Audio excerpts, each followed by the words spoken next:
Doncs res, gràcies al meu pas per Radiofònics he pogut treballar tot l'estiu a la secció d'esports de RAC1 i he pogut cobrir, entre d'altres coses, la primera jornada de Lliga amb el Barça debutant a Mallorca. El tècnic de Santa Coloma de Gramenet torna al Barça 13 anys després i signa per les pròximes 2 temporades. Jo vaig fer el màster perquè volia posar a prova totes les coses que havia après a la carrera. Volia fer ràdio, volia fer tele, volia posar-me a prova i sortir de la meva zona de confort. Sobretot m'agradaria posar èmfasi en el David Balaguer, la confiança que et dona, i al final tot ha culminat amb una experiència a RAC1 inoblidable. Experiència a RAC1, he pogut fer diferents coses, he pogut cobrir diferents esports, però sobretot si hagués de destacar una cosa, a part de fer el Tu diràs amb el Gerard Ballera, destacaria la primera jornada de Lliga fent el Via Lliure, tots els esports per mi soler, i fent la inscripció de Rashford i de Joan Garcia, que no arribava mai.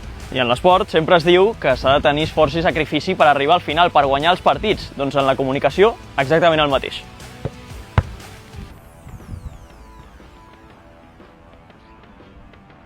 Ostres, doncs al final ha entrat, eh? Sí, sí.